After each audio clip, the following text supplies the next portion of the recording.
I'm Sharon Joseph, a psychologist at Mysterious Minds. So, what we're going to be looking at is anxiety.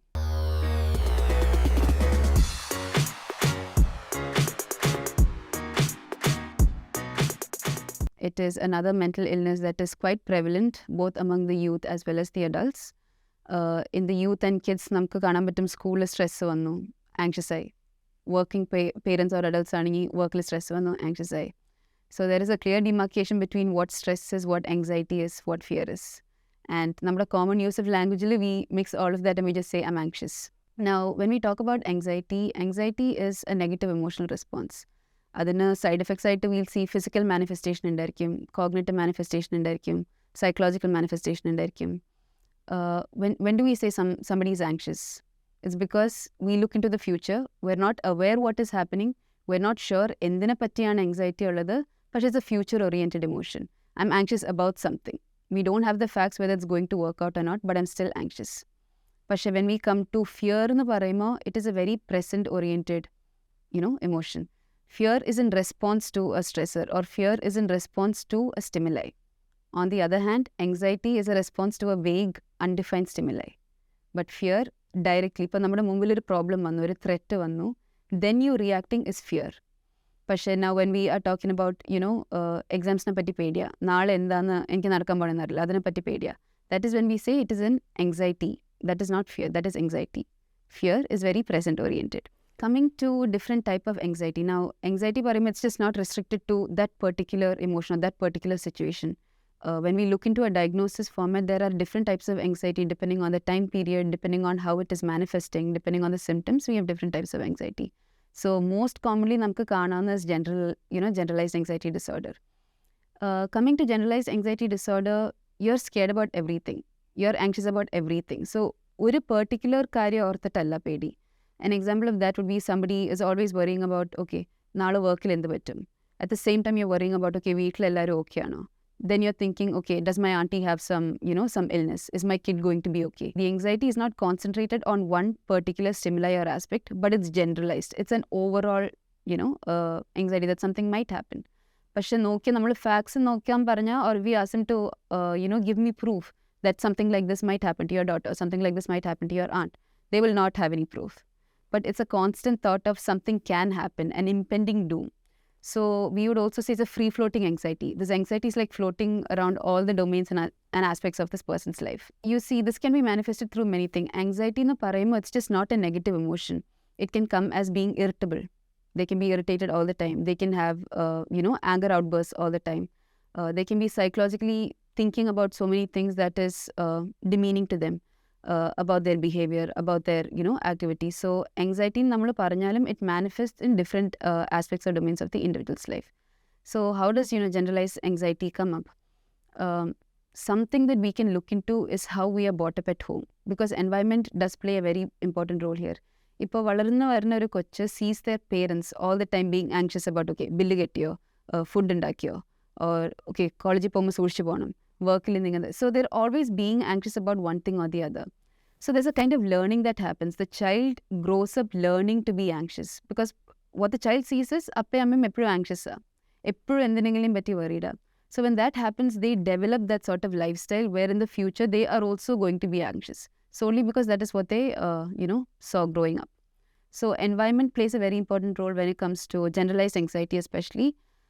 This also has genetic triggers and genetic factors. If somebody in the family does have anxiety issues, anxiety disorders, there is a higher chance, a vulnerability that this individual might also develop. Pakshe, just because somebody has an anxiety disorder, there's no 100% chance or 100% surety that the next generation will also have. But there's a susceptibility. Another reason how generalized anxiety disorder develops is through parenting styles. Children, especially who are brought up in very protective environments, parents ellam cheyidu kodukkum. Applications ayalum, food ayalum, dresses ayalum, they pick out everything. The child is not given a space where they can explore what they want to do or how they want to go about their day. Ellam is being controlled by parents. Ingantha oru situation, ingantha oru environment when a child is brought up, now suppose they move to college or they get a job somewhere else and they move out. Now suddenly that caregiver's absence is felt. Now they have to start from the basics. So when you're 23, 24, you needing to learn how to cook, how to do laundry, how to get from one place to the other. ഇതൊക്കെ നേരത്തെ parents ചെയ്ത് കൊടുത്തേക്കുന്ന activities ആയിരുന്നെങ്കിൽ they'll naturally start to feel anxious because there seems to be too many things to do and everything seems out of control. So parenting style, paying attention to how kids are being brought up, are they being independent, are they being given the freedom to take up responsibilities, act on certain things, also becomes very important when we look into generalized anxiety. Coming to how do we treat generalized anxiety, how do we go about it? For all anxiety disorders, but generalized anxiety മാത്രമല്ല, we have panic attack, we have OC symptoms also coming in. ഇങ്ങനത്തെ anxiety revolve ചെയ്യുന്ന disorders-ല് one important thing we can focus on is mindfulness.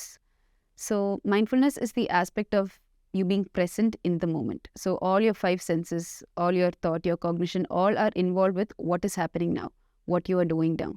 So rather than looking back or looking towards the future, you focus on the present.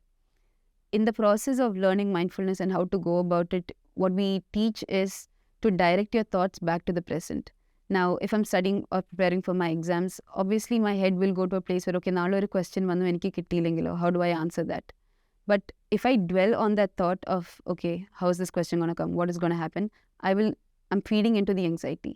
So through mindfulness, we tell them to come back to the present. If I'm studying now, let me focus on studying rather than thinking about a potential something that could happen.